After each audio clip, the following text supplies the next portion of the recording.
Yes, my name's Calvin Jones. I'm a professor of economics at business school, just across there. My background is primarily in the Welsh economy, analysis of, and I've been doing that for 27 years. I think you wouldn't believe it doesn't quite enough. You wouldn't see the picture of my attic is amazing. And over that time, I've been very interested become more interested in alternative approaches to the economy, and particularly how one might replace the kind of the heavyweight incumbent capitalist approach, which is very well embedded in Wales, despite the fact that we've suffered from that certainly for the last 100 years, from the kind of high 1990s in terms of the Welsh economy. And shows no sign of going away, really, given various Welsh government pronouncements on how we should manage our economy and what for. But rather than being kind of, mostly I'm doom and gloom in the room, but I'm going to try not to be tonight, because I think the last time I spoke at a transition meeting, I think I was cynical about the ability of transition to make a difference. And this was not being transition per se, but it was Margaret Hennick, so it was along that kind of lines, of localism and so on. And this was probably 7 or 8 years ago, and at that time there was little space politically or socially, I think, where transition type movements can make a difference. And I think tonight, for better or worse, we're not in that place anymore. The events of the last year, particularly the last year, have shown that there's like a serious fragmentation in the way that capitalism is employed, in the way in which people have been receiving it, which has been invisible so far to policymakers. And since June 23rd, and then the election of Trump has become more visible. And that obviously can be read in quite a negative way. I mean, I don't particularly want to send most of my colleagues back to Europe, from the business school where a lot of them work, and this is not a pleasant environment that we live in many ways. But I think there are a couple of areas looking to the long term where there are opportunities to make a bigger difference compared to where we have been in the last 20 years. I'll just concentrate briefly on two of those where I think transition, localism, decentralism can step up and play more of a part than it has in the past. It's pretty very high level, and you have to excuse me. I'm an academic, so I do tend to thinking broad sweeps. But the two things I want to talk about really are demographics and automation, which are big things and very important things. And I think in these two areas, we see the biggest cracks in the system of global capitalism we've all lived with, certainly throughout all our lives, and particularly so in the last late 70s, early 80s. And thinking about maybe demography first, we all know that we live in a country which is aging quickly. So the average age is moving ever higher as baby boomers get to retirement, and for places like my university, realising that the number of undergraduates we're welcoming next year and the year after is going downwards inexorably, and that has implications clearly for the workforce.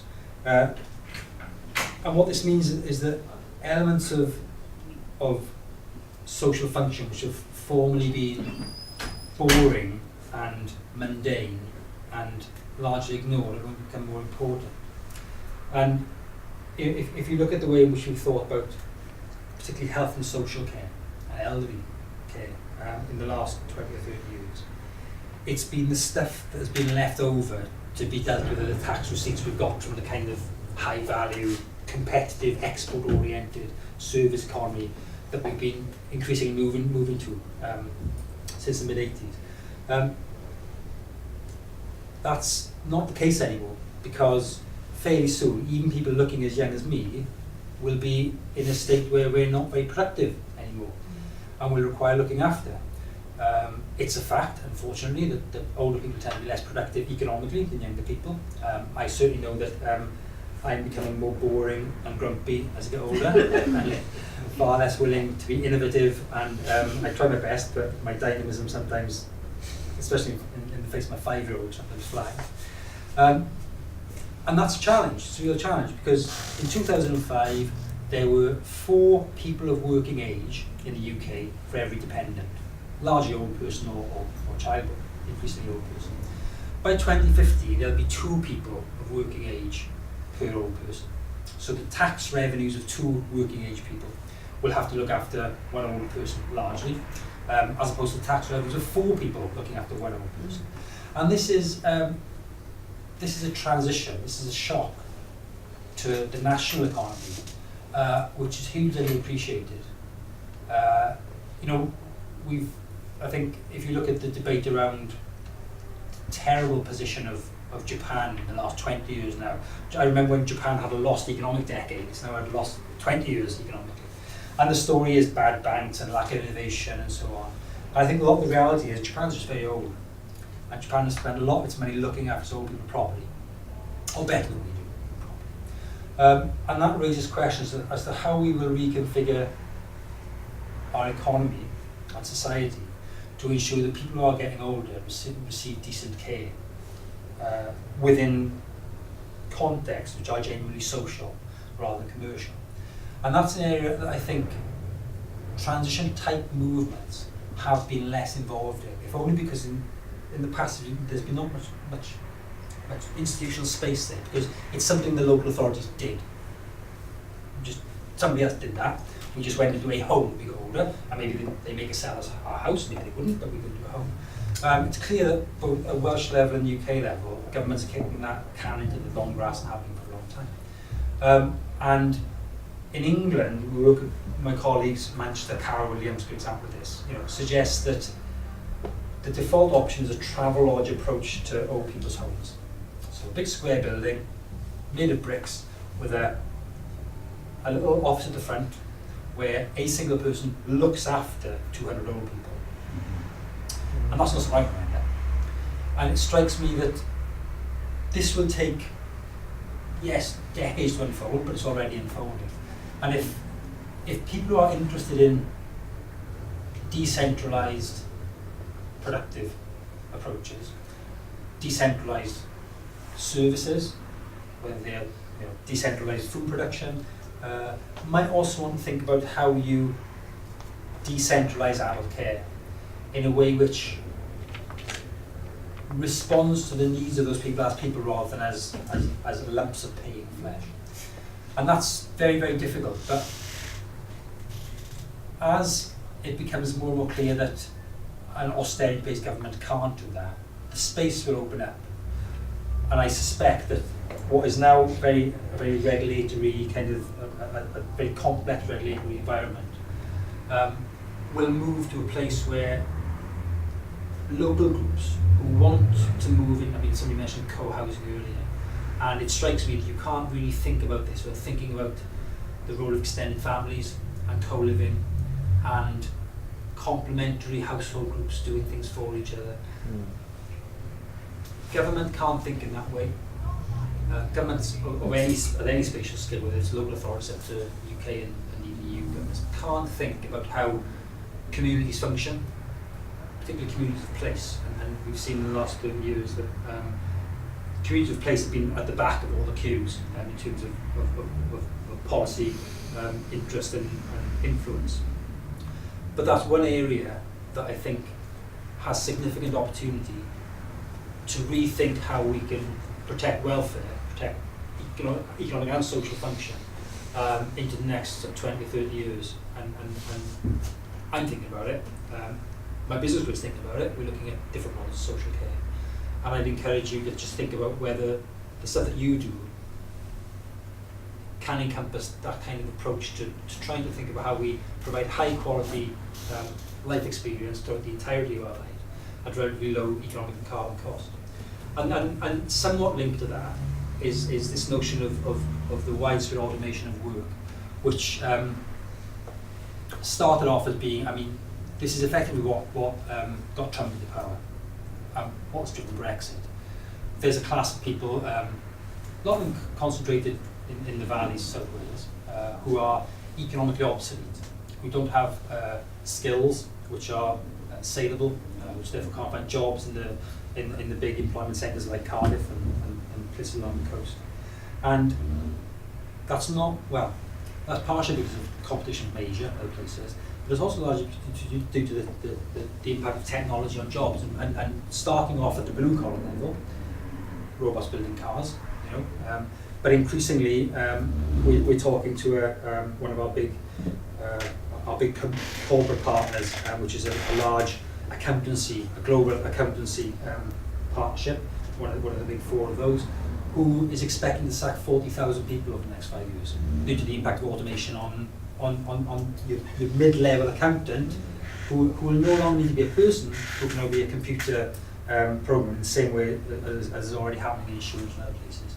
And this means that we will have a surplus of labour, probably, a significant surplus of labour. And there is no way for a traditionally capitalist society to deal with that apart from offering lower and lower wages. And that won't wash. That's not going to work. And it seems to me that if transition can do anything to respond to that, it's by thinking about, as you already do, as individuals, as you know, at a personal level, what makes people happy? How can people be productive in a more holistic sense of the word? And how can you, in combination hopefully with people like myself and my organisation, think about how we redefine work in a way which isn't actually solely the exchange of time for money, which is how we effectively set it up now. And I think that's an area you're already deeply involved in a number of ways, whether it's through time banking, whether it's through your own work, your own transition work, Sam was saying earlier, whether it's through the community gardens and so on. But finding a way to marry that with ideas around things like the provision of basic income. You know what basic income is? They're giving many people for nothing, which would have seemed mad 20 years ago, now seems like a very sensible thing because it appears that actually, well, we may have more human labour than we do. I suspect we may find out that actually machines can't dig coal or build wind turbines sufficiently. We have to do that, but that's another story. And I think that narrative around not necessarily we're transitioning because we have to, which people are quite resistant to in some ways, because people like the status quo. The narrative of we are transitioners because we enjoy it, which is clearly true for the most part, and if only you had the time, you might enjoy it too. And you know what? A 3-day week is perfectly doable for everybody in this country, and if we all have 3-day weeks, more evenly spread, everybody happier, and the 2 extra days we have things you can do. I think that's a response which puts transition type movements in a really good place, because it responds to a really clear trend which is coming from OECD, it's coming from IMF, it's coming from the UN. These are very traditional mainstream organisations talking about the impact of robotisation, automation on the demand for labour, and responding to that, I think, puts Cardiff Transition and people like you at the forefront of the solutions, as opposed to in the past being too far ahead of the curve, and with people not yet understanding why a solution is needed. And I'll stop there because I've talked for far too long. Does anybody have any questions? Very high level stuff, I know, but I think it's interesting. If you're going to end up with more dependent elderly people and fewer younger people, will there end up being a shortage of labour? Well, you might think that the sensible thing to do would be to open your borders to young immigrants from Eastern Europe. Possibly. Yeah.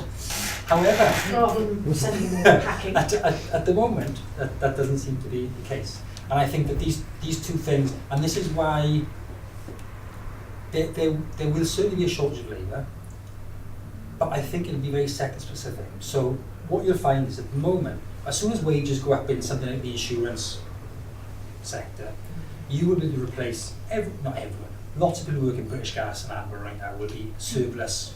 As soon as wages go above effectively minimum stroke living wage, they become surplus and they will find algorithms and computers can do that job. In other areas, such as health and social care, it's much harder to replace nurses because you need people need to be lifted by people. Yeah. People don't need to be lifted by robots. No. And so I think that there'll be a differential of impact across different sectors. And it's not a coincidence, the sort of sectors that we're sending people back from, like healthcare and social care and construction, are the ones where we're going to need people in the future. And so, I mean, as an economist, my biggest worry is that we constantly focus on labour demand, there aren't enough jobs, as opposed to, particularly where I'm from, the valleys, not understanding why people aren't searching for those jobs. The problem in the valleys is people aren't looking for the jobs, for lots of reasons, which I can't remember. They're very kind of economic history oriented. The stuff has arisen particularly since the 80s, and the position of the valleys has been, you know, as kind of outside the kind of UK tent in terms of where it's politically and so on. It's about persuading what is actually a big potential supply of labour, that jobs in health and social care, in food production, in creating a better environment are worthwhile jobs, even if you don't get paid that well for them. Because you know what, you're making local people's lives better. Your friends will have better lives because you're out there making the streets safe, stroke clean, stroke whatever.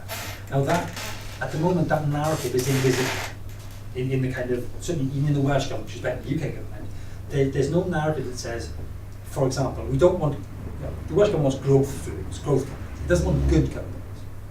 I think if you start talking about, you know, if you have the Welsh government and said, I've got a really fantastic product or service, I'm only going to sell it in Treorchy, and I'm not going to grow, but people will be better off if I provide a service. The Welsh government will say, go away. If you're not going to grow, we're not going to give you a grant. And it's about shifting the narrative away from the growth-based economy towards one which is about understanding what makes people safe, happy, feel well, and what sort of structures we need to put in place to deliver those services as far as we can locally. And I think we're a long way from that yet, but the space is there to have this discussion, which wasn't there certainly in the last economy minister in Wales. And I think that may be something that I say my school is moving on this journey, and we hope to move the debate in that direction about prosperity in its proper sense rather than productivity. So how do we become part of that debate? You know, how? I think I'll cover that in mine. Great. I leave that Jess, but I say we are across the road there. You have the only public value business school in the world. We've nailed our colours to the mast saying we are interested in creating social and economic value, not just economic. So we start this journey now. We have our own transition to go through over the next 2 or 3 years. Luckily, I'm in charge of that, apart from my head of school. And we will be focusing on these issues as our kind of core research areas for the next few years. So we will be willing partners in this. And will you have public talks and things that people can come in on? You absolutely will, and I absolutely will ensure that you guys get to hear about them and are as involved as you possibly can. Great. It's just on that, like at the social sciences and geography and planning, they've got INE. They have INE, yes. What's your version of that? We are just about to launch our public value lecture series. I'm not a huge fan of lecture series. They tend to be quite one-way things where we present our knowledge to other people. I'm comfortable with that. I'm much more interested in developing networks, and it's a much overused phrase, but it's correct in this instance. We are moving towards co-creating research, not doing research. Doing research with people, not for people. And for a school like ours, that's a big thing, and that's going to take a while. Yeah.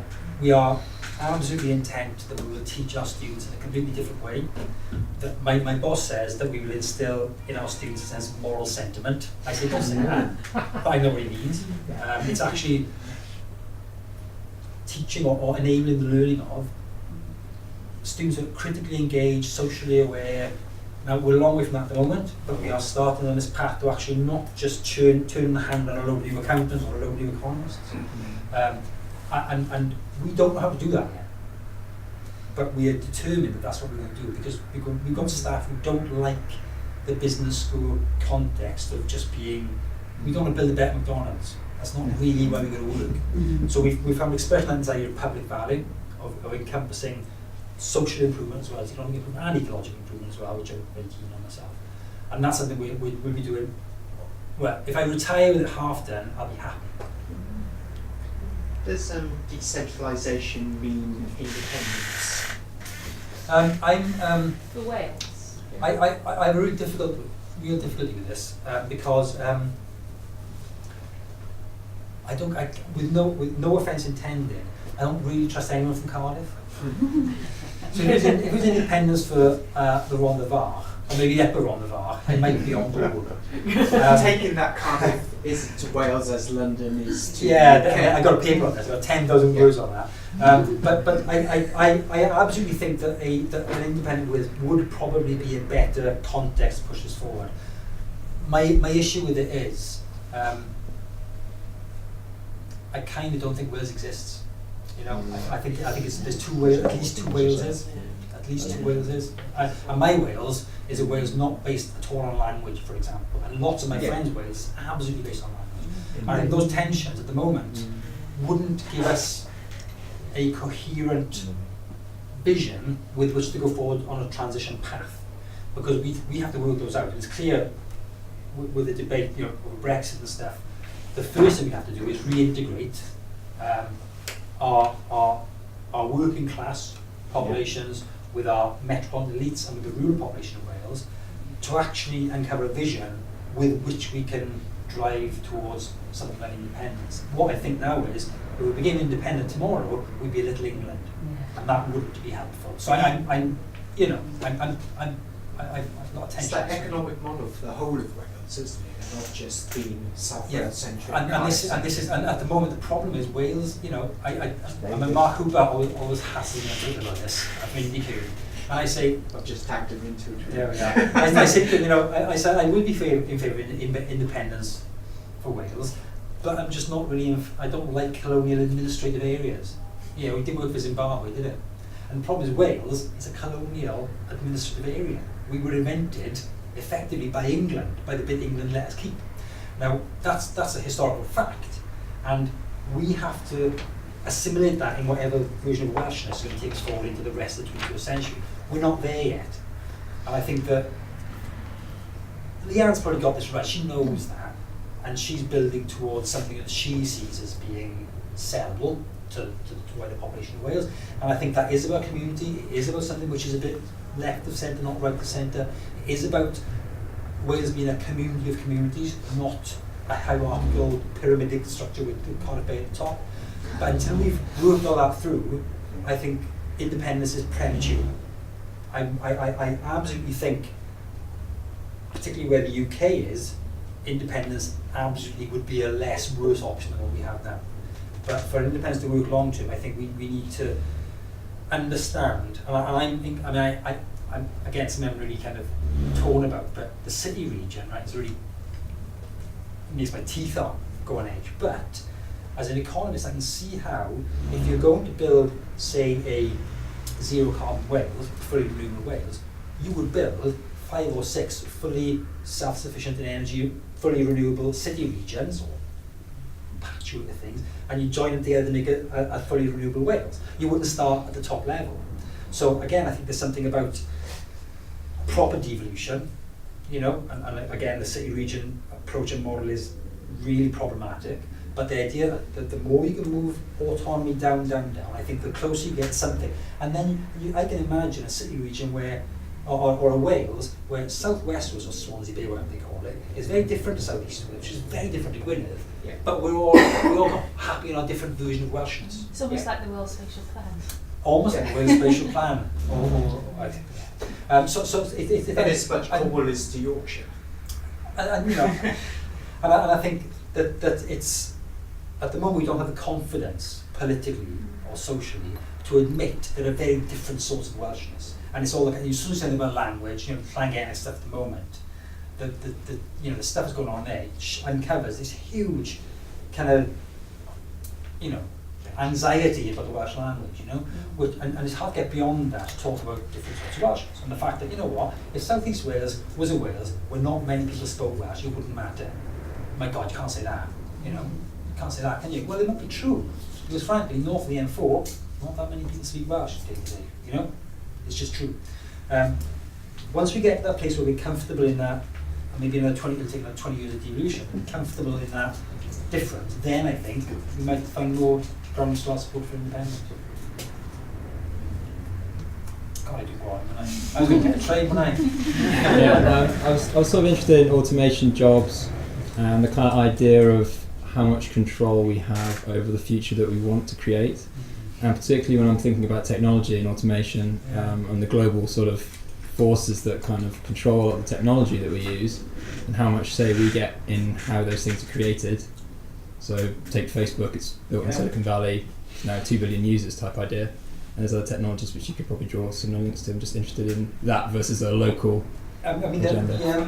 This is the kind of elephant in the room, really, and certainly when I remember again. I'm not part political at all, but I was talking to Leanne Wood about 7 or 8 years ago about this, and and a new economic model for valleys, right?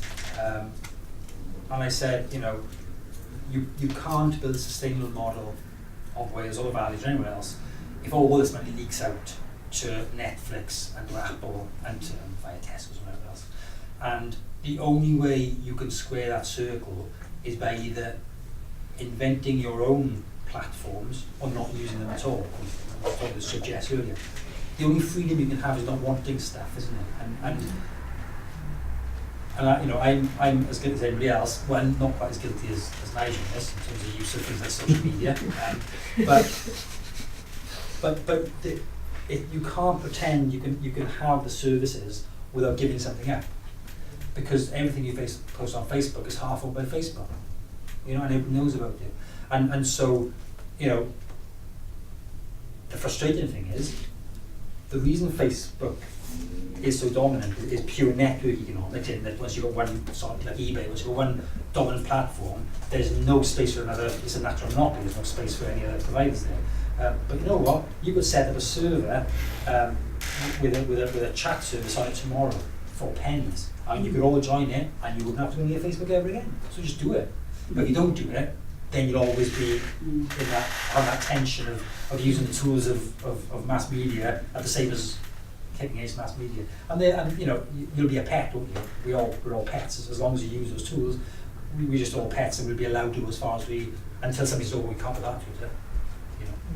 And that can't put that will obviously shrink over time. Trump's trying to do it already in America, shrink what's sayable, in these kind of generic platforms, and that's very difficult to trap out of.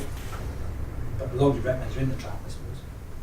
Yeah, there was talk of sort of zero cost kind of economy type stuff where the marginal, of BT or whatever, all the networks that are in place are very low in terms of expanding that, and why we're paying so much for all this stuff. There is no cost at the margin for you to send a text or send an email or do anything, which is why they can give you 5,000 free minutes. And once you recognise that infrastructure is there, and that infrastructure has been bought and paid for quite often by the public sector, in fact, and privatised or some of monetised by private sector, then you can understand which bits of it you can use sensibly. And so, there are pipes there which are less proprietary bits.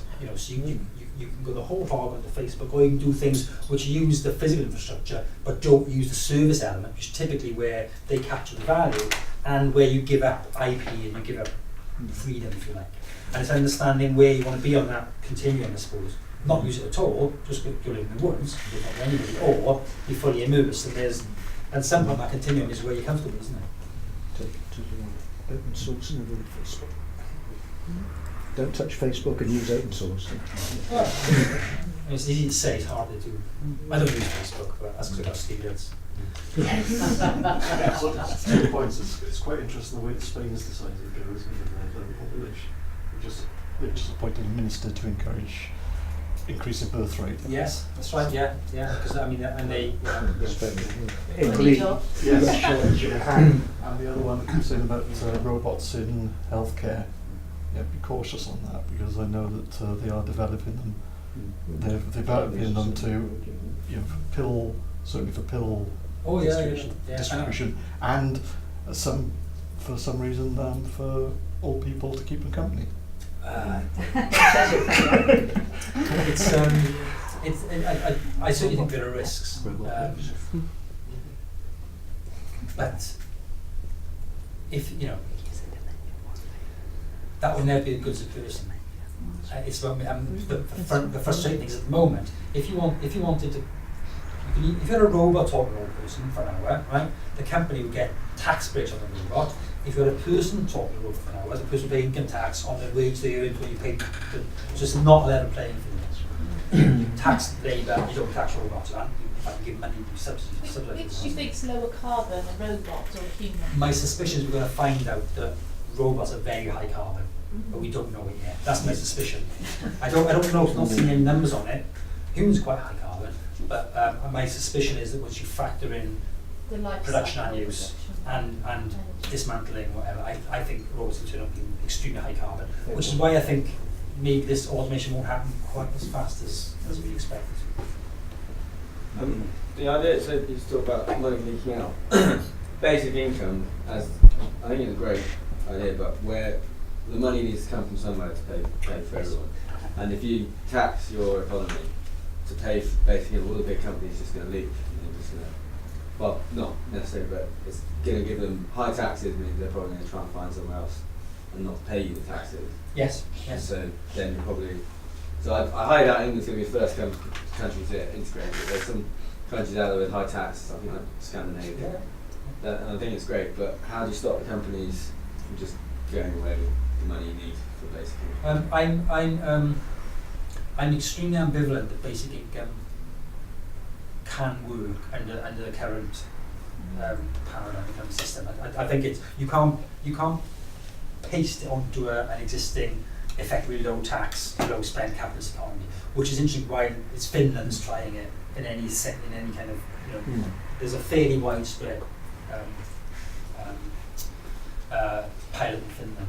My other issue with basic income is that I actually think it's quite dangerous to give people resources for nothing. I think that's a really bad narrative because it implies energy is free, and goods are free. And so I think what I'm saying in terms of transition is because there's a basic income debate out there, that's something you should cynically use to push your vision of people reskilled, people more in touch with nature, people more in touch with their communities, because it's a narrative that's out there. I actually think basic income in the long term probably will be a non-starter in the way it's being posited now, because it assumes that loads of value is being produced somewhere else in the economy is somehow taxed. And I don't think it is. I think there's still, even post-2008, huge bubbles of pretend value, which are going to come, crunching down quite quickly. So I think that actually there's value in land, which is which we're not allowed access to. That's absolutely correct. Yes. And so that's an obvious source of taxation for. But I am firmly of the idea you should tax land. Nobody else seems to be got any power anywhere, which is intensely. Although there are across the UK there are voices now coming back. The problem is people are Marxist. But I think that debate is again with business rates being clean off of us. With even in London property being left empty, hugely dysfunctional. The most valuable part of Britain, nobody lives in it, which is just bizarre. So I think though again it's an issue where there's at least a chink of light where you can start having a debate where you couldn't 5 or 10 years ago. No, it was worse. But I completely take a point. So something about that the process of transition to these things that you're talking about is more sustainable, and you were talking at the beginning about the fragmentation in capitalism, and I think it connects to that basic income. It's like, how do you see, given we've got we are so stuck with with all the globalisation of things, and that it's difficult for any economy to start moving towards things. How might this proceed? How Well, I might mean, honestly, Brexit and Trump, they are, for better or worse, the biggest opportunity you have, because if we do end up outside the EU with no trade deals with any other countries in the short term, certainly, British manufactured stuff, for example, is going to become more competitive. It'll still be very expensive, we'll all be a lot poorer, but if you've got a load of export taxes and a load of import duties, then you will find you can produce more stuff locally. Maybe in the sectors here and there.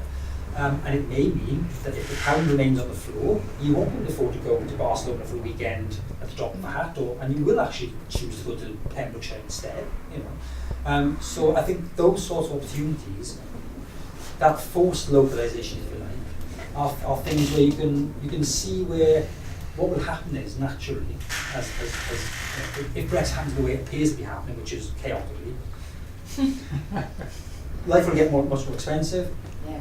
But you'll immediately see some stuff naturally come back home that's formerly overseas.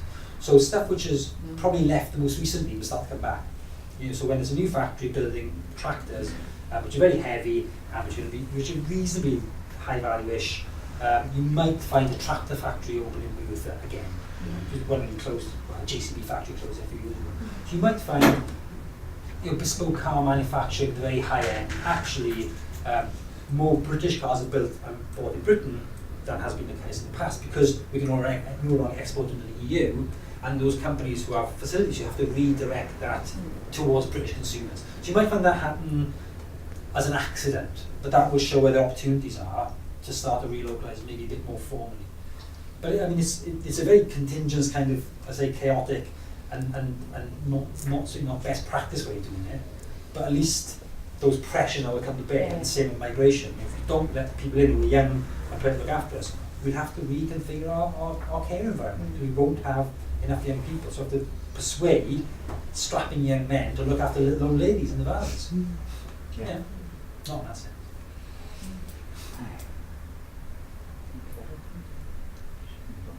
It's been a pleasure. No, everyone,